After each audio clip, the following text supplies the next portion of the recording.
When was that moment you realize that you're hanging out with the wrong crowd? I had a buddy in high school that told me he had thrown a party at an empty rental property and had left some stuff there the night before. He asked me to help him retrieve it so that they wouldn't get busted. We get over to the house and he goes into the backyard. He slides one of the side windows open and climbs in. After a few minutes of rummaging around, he starts handing me things through the window. A radio, DVD player, DVDs, etc. At that moment it dawned on me we were robbing this place. I set everything down on the ground and without a word got in my car and drove off. I'm sorry, but this is kind of funny, because he thought you wouldn't notice and because there must have been a golden look on his face when he realized you'd fricked off. When I fully realized I was hanging around a group of people that did not just identify with vampires, or romanticize vampires, but actually believed they were vampires. In my day it was girls who dressed like Stevie Nicks and thought that they might be a witch. When I hadn't been invited to see any of them for 3 months, I was always initiating contact, and they all hung out without me practically every day without inviting me. My husband did the same thing. One day he stopped texting people and wanted to see how long it would be until they texted him. The answer was never. After reading through this thread, my story of disagreeing with one friend and getting isolated by the entire group feels sort of lame. This actually happened to me, so you're not alone anymore. When I was at school I hung around with 2 guys who, in hindsight, were real assholes. They always got me into trouble and I never made any effort to stop them or actually see the light, so to speak. More fool me. Anyway, there was this other guy, who I will call Jeff, and we picked on him a bit. For anything really. His hair, shoes, whatever. Fast forward a few months and I'm sitting in a music class. I had fallen out of grace with the 2 friends I used to spend most of my time with and the tables had turned. They were throwing crap at me in class, calling me names, threatening to fight me, etc. Usual stuff. Some might say this was karma and I certainly agree. And then, the most unexpected thing happens. Jeff turns around to these wankers and says to them, "Why the frick don't you just leave him alone?" As you can imagine, I was completely taken by surprise. So much so that after class I pulled him to one side and asked him why he stuck up for me. He basically said that he didn't like people being singled out and isolated from others for no reason, even though this was exactly what I did to him. He became my best friend after that, and has stayed as much for the past 12 or so years. I like to think he also helped make me a better person by setting this example. Man, this is quite possibly the nicest thing I've read. Your best friend sounds like a really stand-up guy. And hey, everyone does stupid things in school, but some people keep being stupid. You didn't, and you got a great friend out of it. When my friend whose butt I was injecting steroids into called me to threaten me because he was paranoid that I told the cops he was dealing drugs, I stopped talking to that whole crowd afterwards. When I moved into a boarding house with a criminal H addict and a guy I called Methadone Pete and found them nicer than my family. Oh, that's bad. They kept bitching about people, not just people we knew, but strangers that we walked past in the street too. I just realized at one point that I didn't give a crap if someone is wearing an ugly scarf or whatever it was that really bothered them at that moment. Between you and me, I think they're insecure about themselves. When they Drano bombed the house of an autistic girl, I didn't go, and there was no serious damage to the house, but police got involved and there were huge consequences. This was in middle school and the poor girl was scared and humiliated, didn't come back to school for weeks. After that I looked at who I was hanging with and decided to seek better friends. I'm just glad I didn't take part in it. It was 15 years ago and I still would feel guilty about it. 2 friends in high school that I once spent a lot of time with started trespassing on a property in town where the owners were away for months at a time. Finally, they broke in and started going all through this furnished home, taking stuff, and just using it for fun. When they told me what they were doing, I distanced myself from both of them, and was glad to do so. When me and my friend got jumped, and I got on the phone for the cops as soon as I got free, when the attackers saw my phone come out they ran. The next day my friend started spreading rumors that I left him to the attackers. I got an ambulance for him and everything. He took pride in constantly belittling me and turning people on me, so that was pretty much the last straw for me.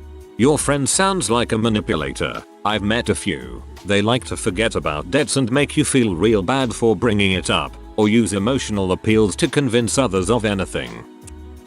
Kinda late, but here's mine. It's a long story, but I'll try to keep it as short as possible. One night, me and several of my then friends bought a quarter of the most powerful magic mushrooms I have ever experienced. We went out to this empty summer camp to eat them. It was fall, so the camp was pretty well abandoned. We are all tripping hard as frick outside for an hour or two before it starts to get cold. We decide to all get in my car for a bit and turn the heat on. So here the four of us are sitting in my car tripping balls. At this point, friend A spits a Luigi into his hand, stares at it for about 5 minutes, then turns to friend B and screams, "You mother," snatches the keys out of my ignition and runs into the woods. That was the last time I saw friend A. For the sake of brevity, I'm going to fast forward through the part about us having no idea what happened to friend A, starting a search party, friend A's father coming to the camp and taking my license plate number, me having to break into my parents' house at 2 AM to steal their copy of my car keys. Got the car in high school. They still had their copies. We finally got my car out of the woods and back to my place and part ways. When I woke up that morning, I found the police had taken my car while I slept. It turns out when friend A hocked up that Luigi, he thought it was semen, then turned to friend B sitting next to him and assumed friend B made him suck dong. He took my keys, ran into the woods, called his parents and told them he just sucked a dong. They took him to the hospital and called the police. When they ran tests on the Luigi and found out it wasn't semen and nothing actually happened, the police dropped everything. But not before luminal blacklighting my whole car. Talked to a friend whose father was working in the hospital that night, and it turns out friend A had armed police officers outside his hospital room because he was convinced friend B was going to come back and make him finish the BJ. Yeah, I couldn't help but laugh, especially the bit about armed police in case he came to make him finish the BJ lololol. When I watched a guy basically judo toss a cop, the cop was only trying to break up a fight the guy started over a look. When I noticed that saying really intimate and personal things made me feel vulnerable and foolish and didn't get much of a response. This is important. You will find people who will listen and help you grow. I'd like to think we just have different ways of processing emotions. They were friendly and apparently mature people, with families and, insofar as we could all see, an honest means of livelihood. I got introduced to their siblings, family, and it all seemed well, until that moment. One of them began to narrate how great his life was as a hoodlum and a gangster. How did he enjoy destroying properties, beating up people, and how great it felt as people used to get visibly scared of him as he walked the streets back then. Its climax was that he murdered a guy in cold blood, just because he was trying to defend his property from the guy. That was just the icebreaker. Another guy jumped in and boasted of how many people has he killed. When some asked him the proof, he calmly went in and brought back a file, all his arrest and jail records. One night I was invited to hang out at a party at co-workers after work. Shortly after I got there, the co-worker got into a big verbal fight with his GF and then started waving a handgun. Suddenly, I had to go to the bathroom, which was fortunately by the door. Noped out of there. In the long run, nobody was shot. Never hung out with them again. I grew up with the wrong people, and to be honest I enjoyed most of it, but I realized about 3 years ago when my daughter was born that it wasn't the lifestyle for me. I hope this is still relevant because I'd like to share my story, and sorry about the throwaway account. I grew up at the football stadium in Italy, and at 14 years old I started hanging out with a bad group of ultras, extremely dedicated fans which you find all across Europe. For those who don't know, my parents would give me money to buy tickets and go on the coach to away matches, but they didn't know just how drunk I would get, and exactly what kind of things I did. By 17 years old I was already taking part in organized fights almost every single week. It was a high like you can't even imagine. We would sing, drink, take drugs on the coach, and when we got there we would get into fights with the local police or other fans. My specific group contained around 35-50 people, most of whom would have considered themselves neo-Nazis. I remember when I was 20 years old I threw a flare at a man on the way to the stadium and it hit him in the face. I don't know how that ended for him, but we ran away after that incident. I was arrested 4 times in total, and I was given 6-month bans from all stadiums in Italy on 2 occasions. Anyway, when I was 24 my girlfriend remained pregnant and I still didn't stop going even though she asked me to. I finally realized what I was doing wasn't fair for her when maybe around 1 month before she gave birth I was almost arrested again with my friend, and he was carrying a knife with him. After that I stopped going. I still watch my team on TV but I haven't been to the stadium since then even though some of my friends still text and call me to go with them, even just to see the match. I know most of them are still involved in this stuff. I'm 27 now and I have a 3-year-old daughter who I hope never finds out what a crap a dad used to be. Holy crap, football gets real outside the USA. Thanks for the story, man. When I was being arrested and I watched my friend drive off in my car, we were cashing washed checks and I got caught up inside the bank. As the police officer was walking me outside, I saw my friend driving away. Not that I expected her to get out and incriminate herself, but it was definitely a moment of realization. Seeing the car leave the parking lot while the cuffs were being put on was powerful. None of them put money on my books. I only got a couple of visits. After all of that loyalty and no snitching crap, they forgot about me. When I got out of jail, they couldn't even pick me up because they, my crew, had been using my car the whole time. For who knows what kind of fricked up crap. And nobody wanted to put gas in it. In the end it was the best thing that ever happened to me. Most of the old group is in jail, homeless, or worse. I've since moved on to become quite successful after breaking my connection with those people. I saw one of the main people of our stupid operation at the homeless shelter about 2 or 3 months ago. I believe I received the lessons I needed from that group and then got arrested at the right time to avoid the sharp downfall of everyone in the group. When I realized I had nobody I could call to help me immediately after I was raped and stuck with the rapist. After I got clean I realized my friends had only been drug buddies. Same thing happened to my ex-GF and all her girls. She wasn't raped but sexually assaulted and none of her decade-old friends believed her. They blamed her and said she'd been asking for it. We weren't together anymore but she called me and told me about it. Friends show their true colors eventually. From the age of about 15 to 18, I had no direction and it didn't seem too odd to me at the time that I was always at some 25-year-old guy's apartment getting stoned. It wasn't always the same dude, but the core group of people, who I considered my closest friends, were the same handful of stoners. They had part-time jobs delivering pizza and lived with their parents, but they were all older than me. Everyone smoked weed, some did coke, popped pills, smoked H. We spent all our time together in dark rooms, staring at the TV or listening to music, eating pizza. One night, the guy at whose place we were getting high asked if anyone wanted to try crack. He brought out an actual pipe. He lit it up and people said it smelled really sweet and they started to crowd around him to try it. I couldn't really tell if he was being serious, but people were into it. I felt my body react physically, negatively, to what was going on and I started to back out of the room. I mean, I'd done some stupid crap, but crack? A few people told me to come back and try it. Someone grabbed my arm as I was saying no thanks and trying to leave. I realized that, no matter how crappy I thought my life was, I was not about to turn into a sickhead and these people weren't friends. They were just other people who didn't have any direction in life either, and we were destined to waste our lives on some drug dealer smelly couch. I left and never looked back. 15. Small town.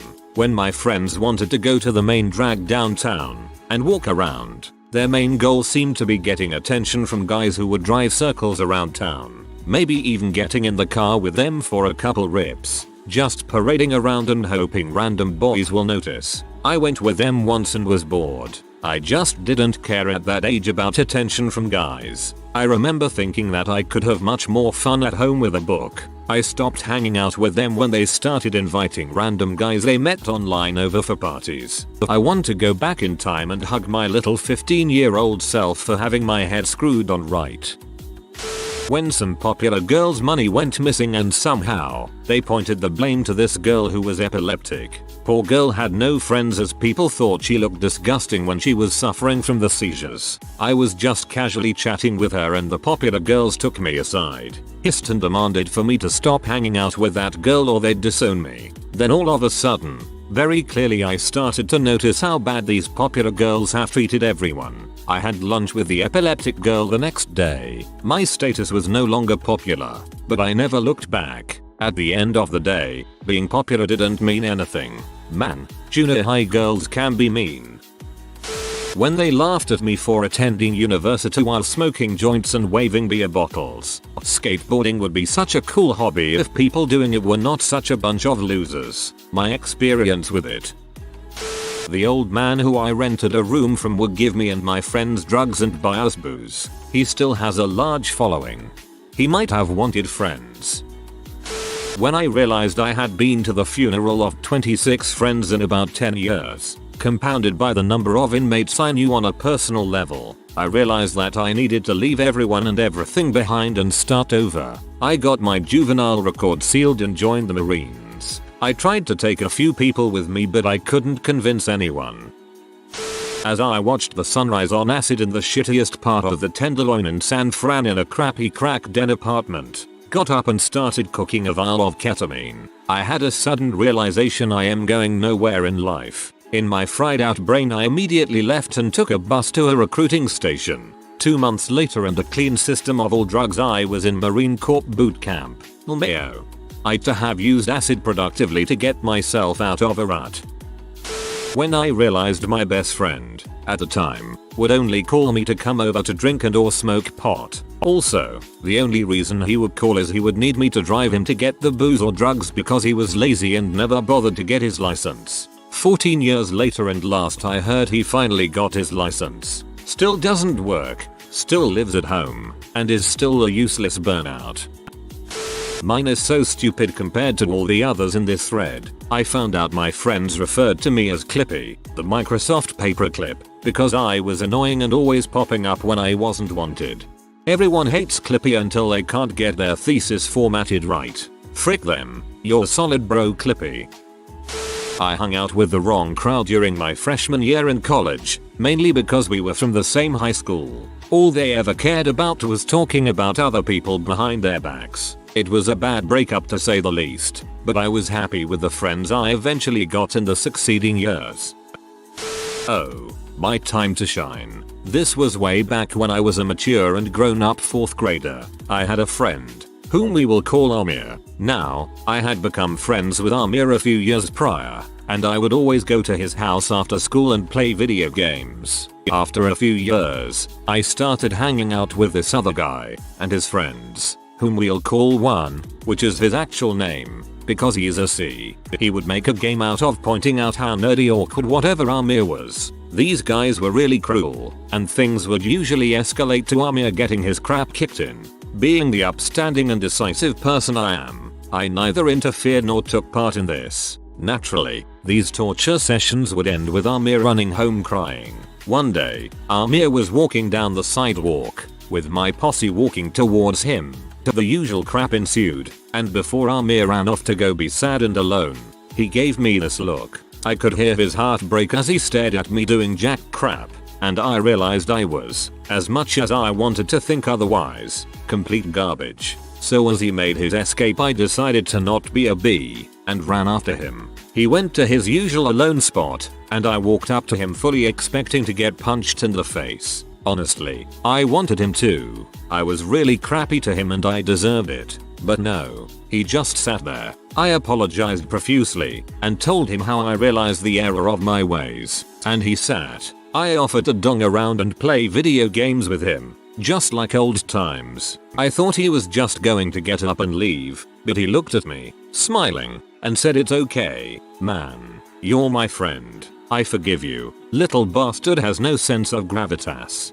We're now in college, and have been friends ever since. Of the 4 buttholes I ran from, 1 goes to my university and I like to think has become a better person. 2 of them have achieved mediocrity, and 1 is in jail. TL. DR. Wall of text. I regret nothing. There was a tight-knit group of people I had started hanging out with in high school. We started hanging out outside of school when they invited me to what turned out to be a mass makeout session. It was this weird kissing orgy. I was still in high school, with people swapping partners and group kissing. None of them were dating each other. They acted like it was the most natural thing. Oh, you have to go? That's a shame. Everyone give you Timothy a goodbye kiss. I'd rather be friends with these people than the ones who made and used a Drano bomb. When I saw my friend chase after someone with a pocket knife in his hand, I had known one ever since I was in kindergarten and we were really close growing up. We had sleepovers pretty much every weekend and he joined my family camping trips every summer. I was an only child and he was like a brother to me. Then a bunch of us were transferred out of our grade school by our parents in the 6th grade because they were unhappy with the administration and felt we could learn better elsewhere. Even though I lived on the south side of Chicago, I ended up in a school on the north side with another friend of mine, Manny, while one ended up going to a school closer to his house. One and I still hung out sometimes, but we started drifting apart more and more. I could tell his new school was changing him and by 8th grade he was part of a local crew. At the time I was really into graffiti and rap, so even though things were changing, we still found things we had in common. The last time I saw him, I was at his graduation party. After the whole family thing was over,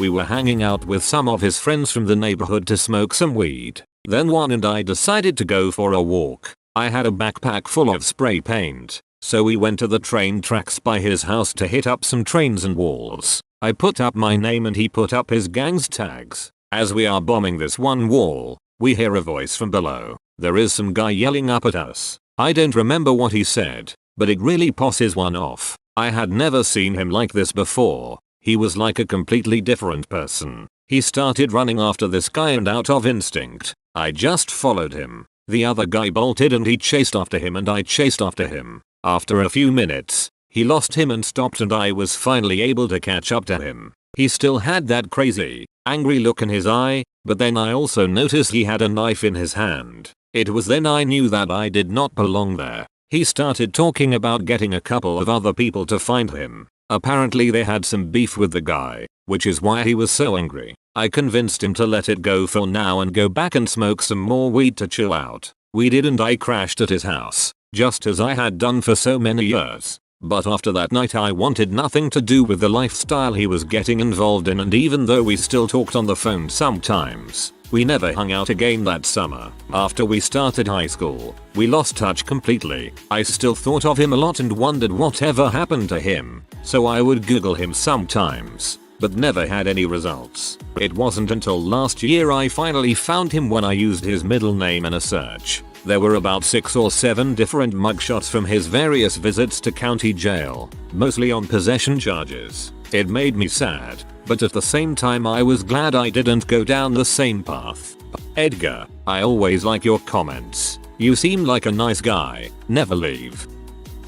At the time, we were stealing small things from people's sheds to sell trade for other things, usually weed whackers. Still crappy, but we were dumb and, relatively, poor kids. Stealing a weed whacker from a big fancy house didn't feel that bad. One day, got a call from a buddy. Guys, I hit the mothload. Come pick me up at the end of the street. We drive there. He's standing at the end of someone's driveway. He apparently broke into their home and took all the major appliances, electronics, television, stereo, computer, etc. All sitting at the end of the driveway with him waiting for us. We just drove by. A few weeks later he ended up in jail for burglary.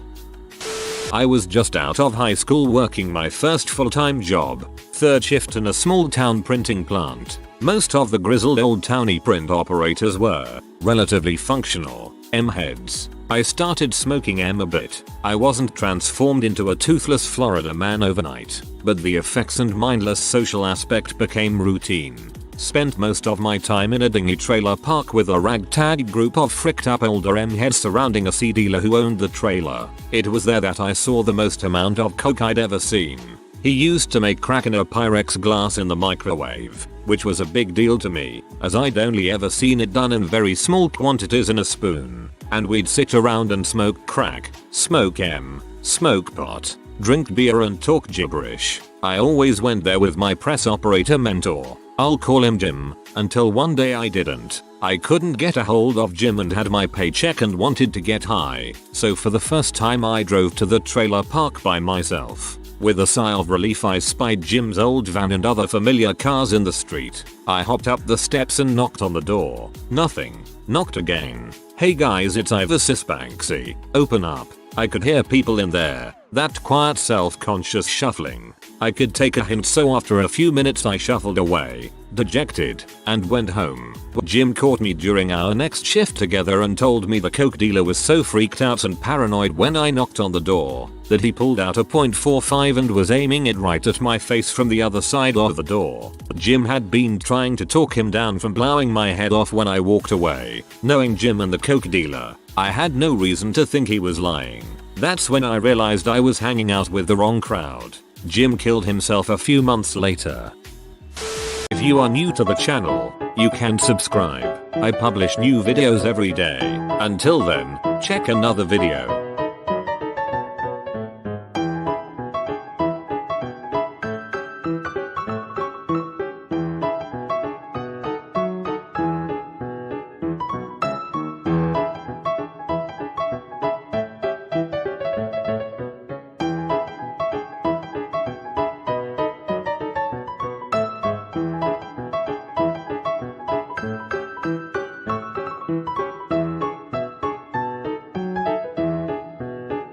Bye for now.